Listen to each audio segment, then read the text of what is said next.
Hi and welcome to this video on travel safety ads and how they look as videos. Today we're going to look at how you make a travel safety advertisement and common conventions of travel safety advertisements that we've had in the past and why they're effective and what to look for. This should help you understand ads that you've already seen, and it should help you come up with ideas for ads if you want to make your own.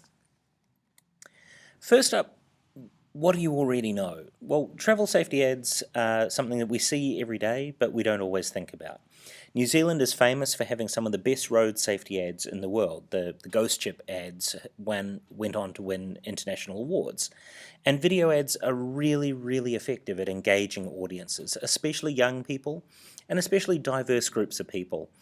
One of the key things to remember with road safety ads is they tend to have a very simple message. It tends to be repeated over and over using different settings or different people to target different crowds, and this tends to work best. Simple messages repeated over and over. We're going to start with an example. This was an example from 2016 about cell phone use when driving, and it was targeted at young people because young people have hundreds, if not thousands, of accidents a year due to distracted driving. Last year alone, over 1,100 accidents were caused by distracted drivers, and many of those were due to cell phone usage. So there was a clear issue that needed to be addressed. New Zealand Transport Authority did this in a very entertaining manner with the following ad. This will either play now, or if it doesn't play, just click on the link and it'll take you to YouTube. Come back to the presentation when you're ready.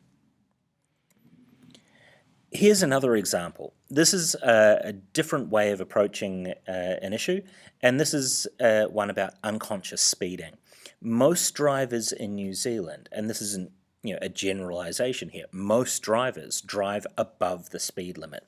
There seems to be a common belief that you can drive 1, 2, 3, up to 10 kilometers above the speed limit and still be a safe driver, whereas all the evidence is that every kilometer per hour significantly increases the risk of injury and death on the roads. So NZTA went ahead and made a different style of ad to highlight this issue to road users. Again, go click on the video. If it works, you can watch it there. If not, hop over to YouTube and watch it and then come back. Don't worry, I'll wait. So what are the conventions of these travel safety videos? Well, these road safety videos were very common in a number of ways. They used very simple messages. They were very straightforward, and they repeated that message, or they hinted at that message, over and over. They used very clear messaging to get across to their audience. And this is important. New Zealand drivers come from a wide variety of backgrounds. They may come from a wide variety of language backgrounds. You want to get their attention with a simple message that has an impact on them. They tend to use commonplace settings and situations that we recognize, situations that we can see ourselves in, and to do that, they use common settings, different types of cars, very New Zealand settings that most New Zealanders would recognise and at least be able to relate to one of. Adding on to that, they use a variety of people. So New Zealand is an increasingly multi-ethnic society, and they give us a variety of people like us, different age groups, ethnicities, and so forth, to identify with and relate to. Everybody should be able to see some version of themselves or somebody who's like them in the advertisements. The final thing is that these ads have to be memorable, and how you get an ad to be memorable is one of the big tricks of advertising. So one of the things that they do here with the NZTA ads is they often aim to shock or amuse the audience. If they amuse the audience, especially with a youth audience, that's going to be memorable. If you shock the audience and show somebody like them doing something shocking or getting in a shocking situation, that also is going to be memorable. So let's take a closer look at these two advertisements. The first ad number 1, which is called Hello. Hello was very, very clever in the way that it worked. It used the same scene repeated over and over with minor differences. They slightly changed the camera angles, but they always came back to the core camera angle, facing in, looking at the driver and the passenger side by side in the car. They had different reactions of the actors as the actors surprised each other with this surprising little moment of intimacy where the passenger would put their hand in front of the phone, so the driver would then reach for their phone and end up holding hands with the person sitting next to them. This was done with slightly different reactions each time to highlight the fact that the driver should be paying attention to the passenger and not to the phone. They also repeated it over and over with different ethnicities and different genders. Again, that idea that everybody should be able to see themselves in the ad. The soundtrack was deliberately humorous. None of you would remember this song when it came out. It was well before when you were born. But Lionel Richie's Hello, a particularly romantic, humorous song, which they're using for effect here. They're using it to create that important relationship between the driver and the passenger. It's a situation that everybody can recognise and relate to. Everybody has been driving their car and their cell phone has gone off. A message, a phone call, etc. And it's very difficult, especially for young people, to ignore that. There seems to be a belief that if you don't look at your phone straight away, the message will miraculously disappear and you'll be left out of the loop, which is apparently more important than not crashing and killing yourself. So they've had to highlight here, the situation to make people realize this could actually be a serious situation. They've used diegetic sound, the use of the sound effect of the message of the phone, the bing. And they used, even though they used different phones, they used iPhones here, they used some Android phones, they all gave them the same message sound, so it created consistency and an expectation of bing, oh, that's a phone message on their phone. They used, at the very end, they had a font popped up. It was the New Zealand Transport Authority font that they use in all of their advertisements. This creates a sense of repetition, a sense of expectation. People know and recognise that font at an unconscious level and go, oh, okay, this is a travel safety ad. The key idea here was to make you laugh and then make you think. And so the focus was on making you laugh first and then making you think about it afterwards. And it had a focus on young drivers who are at the highest risk of this particular type of accident. So what about advert number 2?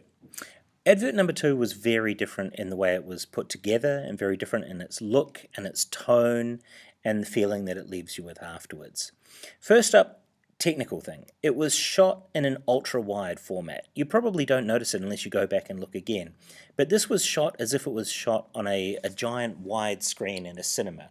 It had the black bars at the top and bottom of the screen, which indicated that it was a cinematic width, what we call an ultra-wide width, or a 29 by 9 width. This gives it a really cinematic and dramatic feeling, whether you realize it or not. When you see something in that widescreen format, you regard it as being very dramatic. And so right from the start, the format choice they'd made changed the look and feel of the video. Again, they used repeated scenes. This time, rather than creating humour, they were building up tension throughout the entire video, cutting between the use of the scenes in the day-to-day world and then the driver. There was a strong use of diegetic sound throughout. The car noises, the car speeding by, and if you were listening to this on headphones, you might have noticed that they used stereo effects that you could hear the car coming and then passing as it went past, and the Doppler effect as it went by. They used environmental noise to set the tone, to make it real, and lots of ambient noise of people living their lives and doing things, the baby crying or the child crying, making noise, and so forth. Throughout the entire thing, the editing was used to highlight the contrasts between what was happening in the car and what was happening out in the real world. And the oblivious driver, driving along, speeding, not realizing how dangerous they were, and the normal people ignoring the car, just living their lives, doing the normal everyday things that they needed to do. There were little moments where they tried to build up tension and build up fear. The child running out of the shop. Oh no, what if the child goes on the road? Oh no, Mum rescued the child. Okay, oh, I wonder what the next scary thing will be. There was almost no use of music. Right, very down low, there was a little bit of creepy atmospheric sound going on. There was a little ambient music in the background, but not enough that you'd notice it as a soundtrack. Not a significant contrast with the Hello ad from earlier. The colour grading was really interesting. They used dark, moody colour tones throughout to create an ominous mood, a dark, mysterious, creepy, doom sort of mood. And then, of course, there was the most obvious technique they used, which was the special effects. The numbers on the potential victims, all done, interestingly, in an old-style electronic font. And right at the start of the video, the numbers are in blue. And it's a legal speed, she's driving safely, but very quickly, and for the majority of the video, the numbers are in red, when she's going illegally and going illegally fast. The editing throughout, the use of the colour throughout, the use of the soundtrack, the use of the mood, the use of the diegetic sound and the editing back and forth builds up tension throughout the entire video. And the rapid editing builds up, and that contrast creates this picture of, oh no, something's going to happen, oh no, something's going to happen. And personally, I was very surprised that the car didn't hit the girls at the end of the video. I really expected that we were going to get really shocked. But the purpose of the video was to create fear and to create shock and to make people realize how dangerous what they were doing is. So what do you need to think about if you're making one of these videos? Well, there's a few key conventions that came out that you need to be thinking about as you go. First up, what's your main message? It has to be a simple message, and it has to be something that's relevant to everybody, something they can recognize, something they would know from their lives. You then need to think about what type of video you want to make. You want it to be memorable, so you either want it to be amusing or shocking. Shock them into not doing something, or amuse them to make them think about something they already do and have a second think about it. So you need to decide what tone of video you want to go with. You need to think about what resources you have available. Do you have access to a video camera? Do you have access to a camera that can shoot good video? Do you have a tripod? Do you have a phone that can shoot good video? Do you have editing software on your phone that you can use to edit this? Do you have any actors? Because if you try and shoot this without any actors, it's not going to work. So you need people who you can put in front of a camera who you can trust to behave. What story do you want to tell? If you're telling an amusing story, if you're telling a shocking story, what scene, what story do you want to tell? How are you going to make it relevant for the people who are watching? And final thing you need to think about is the practicalities. How much time do you need to shoot this thing? How much time do you need to edit it? Have you actually allowed enough time? And this is a very, very common problem when people are thinking, oh, I'm making a 30-second ad. A 30-second ad is going to take you a couple of hours to shoot, and it's going to take you half a day plus to edit well. So you need to think about how much time you have and how to make it easy on yourselves.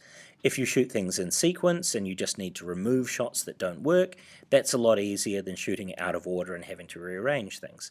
So you need to think about, what do I need to shoot? How long is it going to take? Do I have the skills to edit it? Is this the best thing that I could be doing? Can you actually film what your idea is? A few years ago I had a group who wanted to film something, and they had an idea of somebody getting pulled over by a cop car. And I'm like, excellent, cool, so you own some blue and red flashy lights? And they're like, oh, no? I was like, and you own a police uniform? And they're, oh, no? I was like, well, then you probably can't film somebody getting pulled over by a cop car, can you? And they're like, oh, I didn't think of that. So you've got to think of things you can actually film. Do you need to use editing tricks? If you want to have a shocking ad and you want to film a crash, obviously it's not going to be possible to film a crash. So how can you use editing tricks to do that? Can you fake it? Cut rapidly from somebody biking in front of a car to the picture of a bike under some car wheels or whatever. And the final thing you need to think about is it appropriate for a Year 10 audience at school? If you're making this video, you're making it for school use, you're making it for your peers, it's got to be something that's appropriate to be shown at school. So what are the next steps? If you decide to go ahead, you need to brainstorm a main idea. Come up with a main idea that works, that's simple, that you can repeat over and over, that's relevant to other people.